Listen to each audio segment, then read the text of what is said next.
أنت وموضوع خطبته أي كهل ليس الداء والدواء حنون يا عافمات وحاو شيخ هذا الكيس كسو قبقبيي ذنوبته وحويان وحنون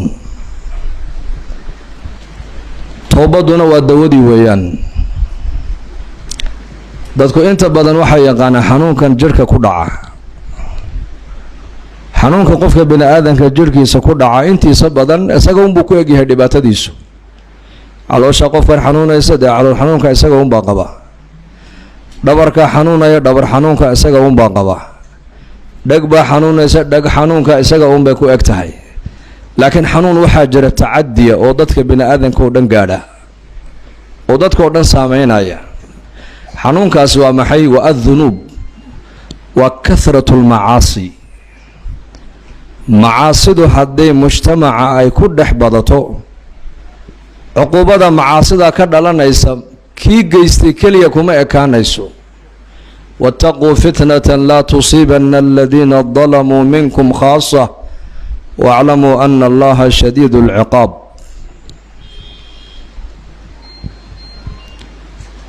ilaahay baa inoo sheegaya oo la fidnad ka digtoonaada oo ka baqa oo ka cabsada kii geystay kaliya aan ku ekaanayn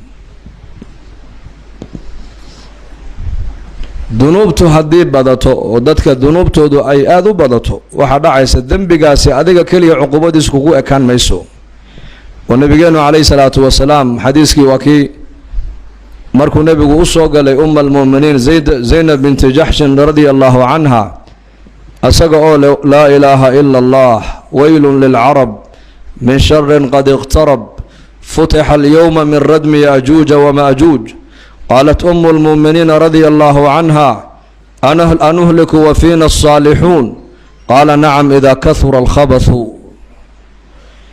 سيقول لا إله إلا الله لو أرقى أحسن أي نبي سوق لأم المؤمنين زينب رضي الله عنها مرقاب النبي يقول ما أنت إن لأق أي الله فرمارك تاني ديركي أي كحدنا أيان يأجوج ومأجوج مرقاسا نقول النبي الله oo annaka oo dadkii war wanaagsana ay dhex joogan miyalana halaagaya markaabuu nabigu dhahaa haday macaasidu ay badato oo xumaantu ay badato walayn halaaga rasuulku yiri marka xanuunka walaalayaal ummadeena barakada ka qaadaya ee amniga yareynaya ee nolosha ciriiriga gelinaya ee abaaraha u sabab noqonaya ee xanuunadan maaragtaan hore adduunyada aan uga dhicin inay yimaadaan sabab u noqonaya xanuunkaasi waa maxay waa dhunuubta weyn kathratu al-ma'asi inay macaasidu ay badatana maxaa u sababay culimadu leeyihiin waa marka adoonka qalbigiisa ay ku yaraato allah macrifadiisu waa marka adoonka qalbigiisu ay ku yaraato aakhirada u socdo maaragtaan macrifadeedii markaas qofka bini aadanka jirkiisa dhunuubtu ay ka soo baxaysaa alla inna fil jasadi mudghah idha salahat salaha al-jasadu kulluhu wa idha fasadat fasada al-jasadu kulluhu ألا وهي القلب أبو النبي عليه الصلاة والسلام قفك بني آدم كجركي سحبين باكو جرت أبو النبي يدي هذا هجاكتنا جركو دم بهجاجايا هذا حماتنا جركو دم بحمانا يا أبو النبي يدي تاسنا وقلبك أبو النبي وقلبك صلى الله عليه وسلم حبين تاس وقلبك هدو هجاج وقلبك وحكى لك هجاج مايو لا بشي قلبك هدي أي دجان قلبك سو هجاجايا كو الله كو أبو ري معرفة ديس إيوه يا آخرة وينك بدن لا تصعته هذا لبدا قلبينا أي كوين آذان قفك بني آذان كجركيسا هجاجي جركا هجاجي محل جوضا وحل جوضا قفك بني آذان كعمل واحد حبنه سوء صوص صاريان إلهي رسولك سوء رالك يهين وإلهي رسولكم حير رالك يهين إن الرنشيغان نقطة بالرالك يهين محيس الرالك هين باني ناس شاكت إلهي النبي قل رالك على ماء إلهي الرسول وحير رالي نقل نقونا يان وأمرك قفك بني آذان كون وقف إحسان بدن قف نحريص بدن قف عدالة سمينيا قف أمدي سكور هينيا قف قرابدي سحريرينيا قف أمد أضم قنيا قف وناقة أمد فرايا قف منكر كأي باطل كأدونك يا لأنه الزولو كشقينيا صفات كور وناكسن مركز جركينا أي كصوبحان عمل وناكسنو إلهي النبي أي رالك يهين مركز جركينا أي كصو فلان أي نولشينا الدويدا نانجوغنو أي نو هاقاق انت أنا آخر لقارين haddaad aragto dad muslimiina oo diinta islaamka ay haystaan haddana ku dhib mudanaya waxay culimmadu leeyihiin sida diinta u haystaan baa weli sidii saxda aan ahayn.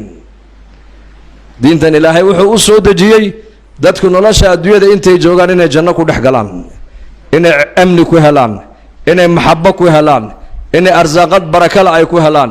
walow ana ahla alqura aamanuu wattaqow lafataxnaa calayhim barakaatin min alsamaa'i waalard. magaalo walba qaryad walba dadkaygu hadday ilaahay aaminaan allana ay ka baqaan barakaadka samaawaadkii araadiinta aan ku haynaan u furaynaa baa ilaahay yidhi. low anna cibaadii ataacuunii lasaqaytuhum lmatara billeyli walam usmicuhum sawta aracdi baa xadiis alqusni ilaahay ku yidhi. hadday aniga addoommuhu ay adeecaan oo amarkayga ay yeelaan baa ilaahay leeyahay, roobka ayaan habeenka ayakoo jiifo u keeni lahayn, waxaanan hurdadana kamaan kicinayn oo onkadna ma maqashinayn baa ilaahay yidhi. qalbigu markay degto ilaahay macrifadiisu, taajirku tijaaradiisa hagaagi. ninka madaxa hadduu ilaahay garto oo aakhirada ku xisaabtamo, madaxnimadiisa ayaa toosiyo mid ummadda wax tartay noqon. ninka faqiirka hadduu ilaahay garto aakhirada ku xisaabtamo, faqiir wuxuu noqonayaa cafaaf loo dhowrsoono ilaahay ku xidhan buu noqon oo baahidiisa ilaahay mooyaane cid kale u sheeganayn. ninka dhallinyarada hadduu ilaahay ku cabsoodo, qalbigiisa macrifada ilaahay ay degto, aakhiraduna qalbigiisa ku weynaato, shaabun nasha'a fii taacati illaahi buu noqon. inuu nebi maxamed ku dayda mooyaane cid kale ku dayan maayo. haddii ummaddu halkaa ay ka hagaagta bay culimmadu leeyihiin, qalbigu wax kalena ku hagaagi maayo, ilaahay macrifadiisu ku hagaagi iyo macrifada aakhire. mujtamacaasi waxay noqonayaan mujtamac adduunyada dusheeda ilaahay ku raalligeliyey bay noqonayaan. deedna nolosha adduunyadu waxay u noqonaysaa markaa janno ku sug bay noqonaysaa. imaam ghazaali allah u naxariistay ayaa yidhi, jannada adduunyadu waa ilaahay macrifadiisa, jannada aakhiraduna waa ilaahay aragtidiisa. jannada adduunyadu waa maxay? waa ilaahay garabas, ilaahay raalligeli, ilaahay adeec, ilaahay ka cabso. wallaahi ninka madaxa hadduu halkaa macrifada ilaahay qalbigiisa ay degto, madaxnimadiisa uu ku dhex raaxaysan, sidii abibakar iyo cumar iyakoo ummaddan tala u haya haddana madaxtinimadooda ay ku dhex raaxaysanayeen.